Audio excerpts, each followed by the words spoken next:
Hello everyone, I once again welcome you all to my YouTube channel English Vanessa. So in today's video we are going to discuss punctuation. Punctuation is an essential feature of writing.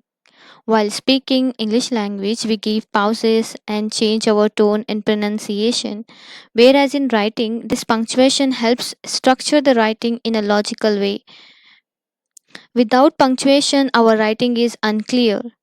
It shows the reader how to read and understand a sentence. So we have punctuation marks. These are all you can see here.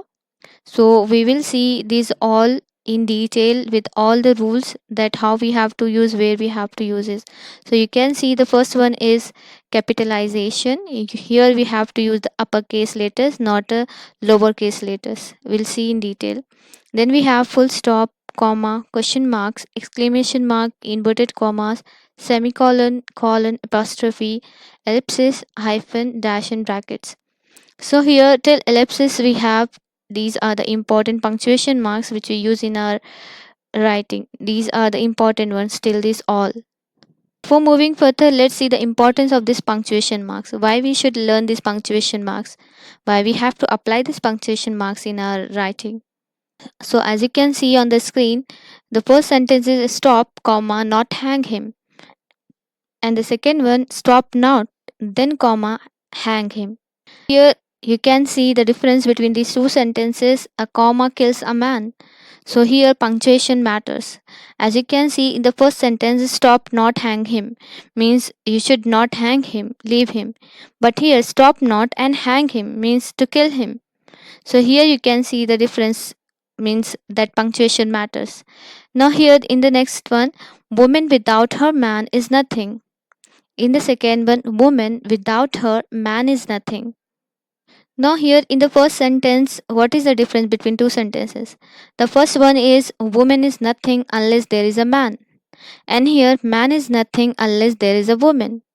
Now, let's see the next slide. Here, the grandson is saying to his grandma, let's eat, grandma. Means here he is inviting his grandma to eat.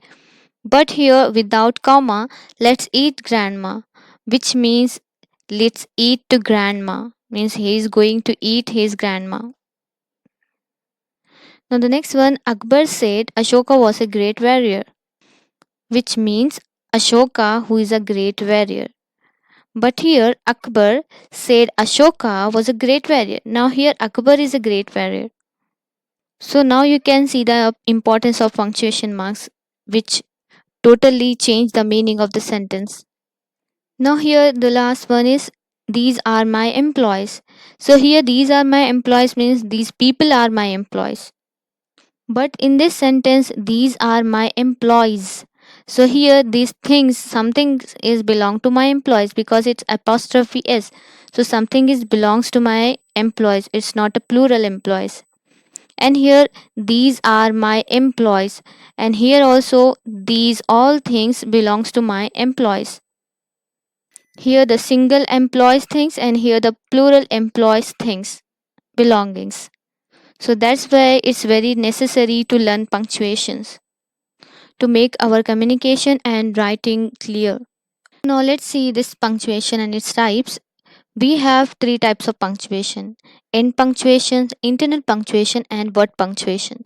Here in end punctuation, we add this punctuation mark at the end of the sentences like full stop, question mark, and exclamation mark. We add these punctuation marks at the end of the sentence. But here internal punctuation, which means within the sentence we add these punctuation marks like semicolon, colon, comma, quotation mark, and ellipsis. And here word punctuation, which means we add these punctuation marks to word, not to sentence, but to words like apostrophe s we add to the word, hyphen, and also capital. Now let's see each one in detail with all the rules. So here the first one is capitalization. We use these capital letters at the beginning of every sentence. And also we capitalize the proper nouns. So here we have to use this uppercase letters. And we also call it capital letters instead of this lowercase letters A, B, C, and till Z, whatever. So here to start So now let's see the rules of this capitalization. The rule number 1 is always capitalize the first word of a sentence. That means whenever you start a new sentence, you always have to capitalize the first word of that sentence. For example, you can see here I am starting my new sentence, so the first word is capital. I have capitalized the first word, like he is going for a walk. This garden is full of roses. The meal was delicious. So you can see here this all H T and this T I have capitalized, because to start every sentence we have to use capital letters. Now one more important thing is, so when you end your sentence, whether it is a period or question mark, when you begin a new sentence, you have to capitalize the first word. For example, I have completed my sentence here, so I put a full stop here. If I want to start new sentence, so that will be again with a capital letter. Suppose this garden is full of roses. So the question can be next sentence, which garden? So this capital W.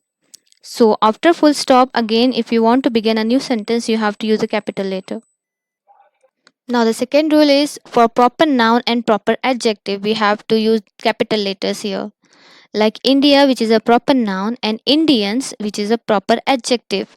Like in the same way, Britain, which is a proper noun, Nepal is a proper noun, British and Nepalese, it is these all are proper adjectives. So always proper noun and proper adjectives should be capitalized.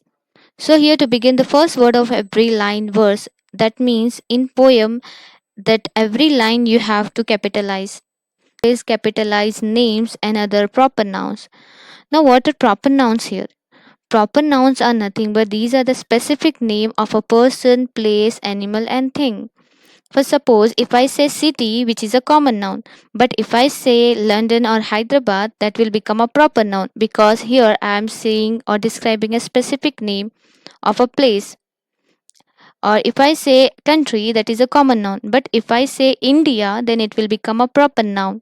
In the same, if I say month, that is a common noun, but if I say January, August or September, that will become a proper noun. So proper nouns are nothing but these are the specific name of a person, place, animal and thing. So here for these many things we have to use the capital letters. As you can read it, it is these many names you have to use capital letters. And also with abbreviation and acronyms, we will see each one in detail. And the important words in the heading of the story, article or essay. Let's see all these in detail. So here the fourth rule is to begin the name of a days and months. But you should not capitalize the seasons like winter, summer, and spring and rainy season, anything. But you should capitalize the days and months name. For example, like Monday, capital M, Friday, capital F, Sunday, capital S, and here January, capital J, August, and December. So no matter wherever they fall in the sentence, you have to capitalize it. For example, are you coming on Friday? So here it is not at the first, it's not, this Friday is not at the beginning, but still it is a proper noun. That's why we are adding a capital letter to it. That is the uppercase. Then here, anyhow, we have to start our sentence with a capital letter. After that, whenever you will find these things, so no matter wherever these proper nouns fall, you have to use capital letters. Like my sister's marriage is in September. So this is a capital. Now let's see the next one, to begin the name of the religions and sects. Here also we have to use the capital letters like Islam, Christianity, Hinduism and Buddhism and so on.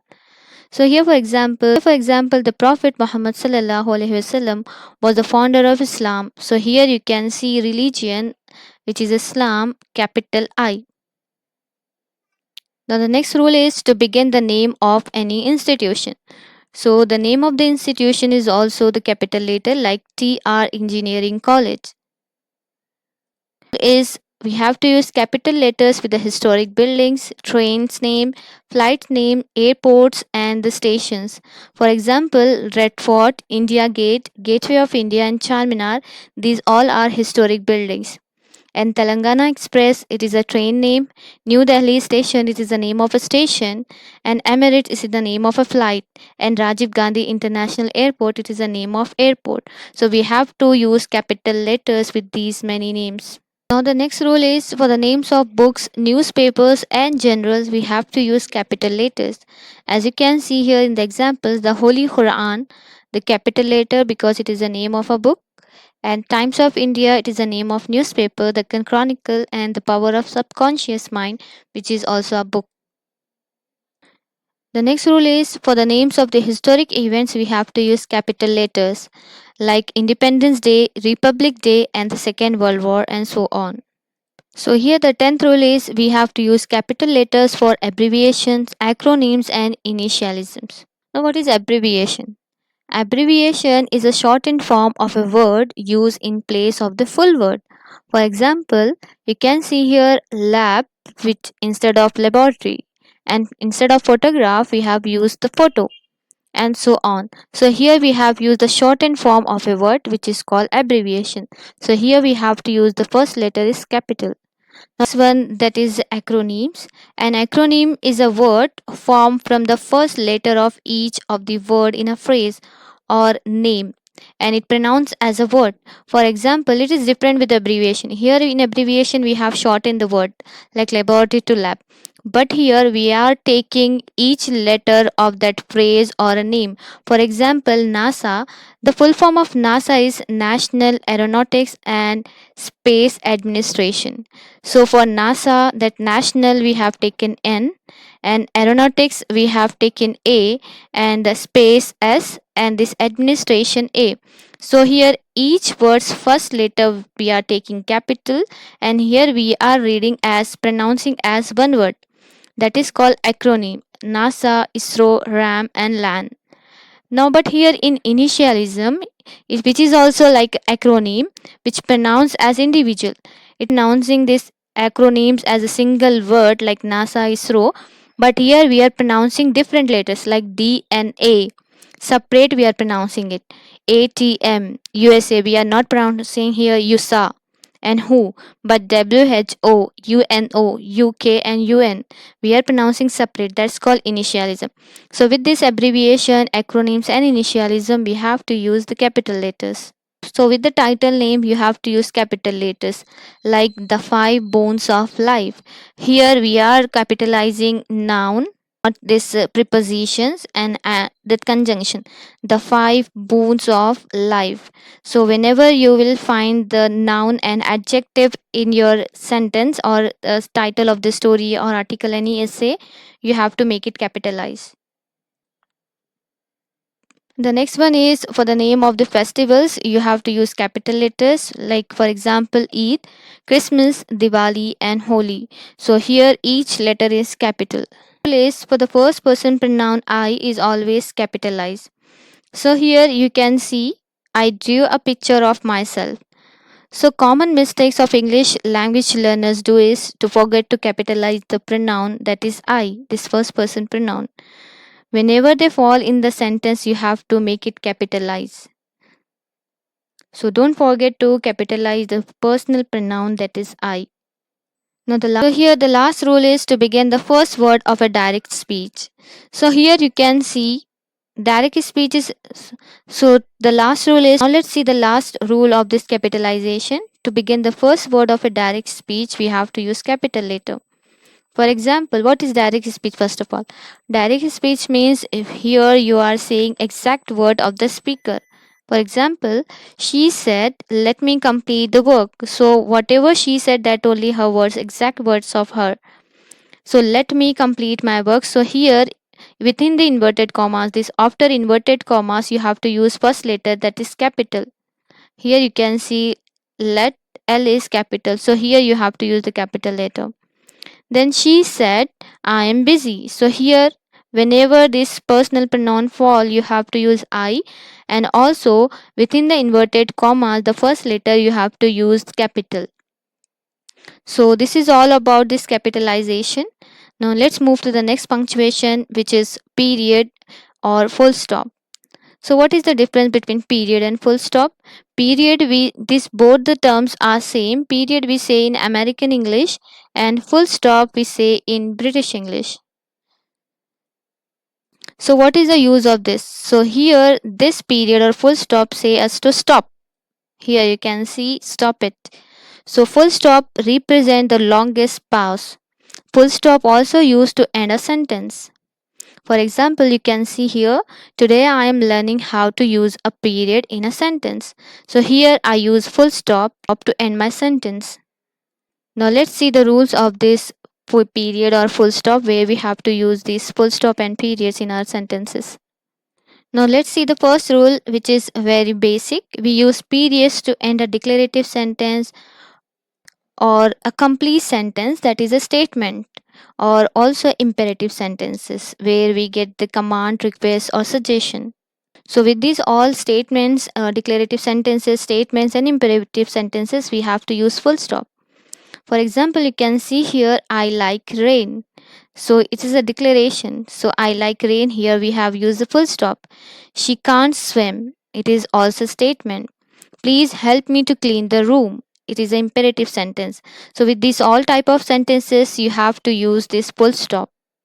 Now one more important thing is where you have to place this period, means the full stop. So do not leave space after the last word. Here you have to put a full stop after the word, after the last word of a sentence. You should not leave space, and you can't put your full stop here. It will be wrong. So you have to put a full stop after the last word. Then after putting this full stop, if you want to start your new sentence, then you have to leave some gap and then you have to start your new sentence. Now let's see the next rule of this period. We have to use this full stop for indirect questions. So usually these questions, when we ask question, we put a question mark over there to end our sentence or to end our question. But here for indirect question, we have to use full stop instead of this question mark. For example, he asked if the bus had left. So it is an indirect question. The next, will you open your books on page number 19? Here you are not asking question but you are commanding here. So that's why full stop, not a question mark. I wonder what's happened. So here also we have to use period because it's not a direct question. So if you ask what's happening, then definitely you will put question mark over there. But here it's indirect question. I wonder what's happened. So that's why you have to use full stop here. Third one, where to use full stop. We use full stop for abbreviation and initials. As we have learned before in capitalization, what are abbreviation and initials? Abbreviations are nothing but these are the shortened form of the words, and initials is like acronyms. The first rule, that is where we have to use this period. We have to use period for abbreviations and initials. In capitalization, we have learned abbreviation, acronym and initials. So abbreviations are nothing but these are the shortened form of a word, and initials means each letter of, means every word. So here this is the abbreviation, short form of doctor. This is initial BA, MA, and here it is abbreviation ST, AM, PM. These all are initials, and Mrs. and Mrs. This is abbreviation. So we have to use capital letters with these all. Whenever you are using abbreviation and initials, you have to use capital letters, and also you have to put full stop. Like I'm going to lab, so it's necessary to put full stop here. Lab, after this lab you have to put full stop. She is doing PhD. Now this short form of PhD, so here you have to use full stop. I have an appointment at 9 a.m. So here also after M you have to put full stop. We use full stop at the end of the sentence, but already we have full stop here. Period we have used because it is the initials. So that's why no need to put another full stop here, that will be wrong. So this is only this initials full stop is enough. Now let's see, the next rule is we have to use full stop with the quotation marks. Now here quotation marks, again exact word of the speaker. For example, my mother said to me, may you succeed in your exam. So here we have quoted this whatever my mother said. So that's why first full stop we have to place, then we have to close these inverted commas. Could you please be quiet? Here no full stop because our sentence continuation is there. Could you please be quiet? We have to close the inverted commas. Then afterward, who said? She said. Now we have to put full stop here. Now, if question is there or exclamation or any exclaim is there, how we have to do that? We will learn in those punctuation marks. Now the last period is we have to use full stop with parenthesis. Now what is this parenthesis? Parenthesis is nothing but in the bracket we give some explanation, that is called parenthesis. For example, the case handled by the DEA. Now who is DEA? We will write in that bracket, that is called parenthesis. The explanation of this DEA we write in the bracket, that is Drug Enforcement Administration. So here we have to put full stop after this parenthesis. She is coming to our house after work. That will be around 6 o'clock. So that's why after this parenthesis we have to put full stop. The explanation to this whole sentence, when she is going to come. So whenever you are showing your explanation, so in the bracket you have to use full stop after the bracket. So this is all about the rules of this full stop where we have to use. I hope it would be helpful for you. Stay tuned for next videos, because in next video we will going to see this commas and all other punctuation marks.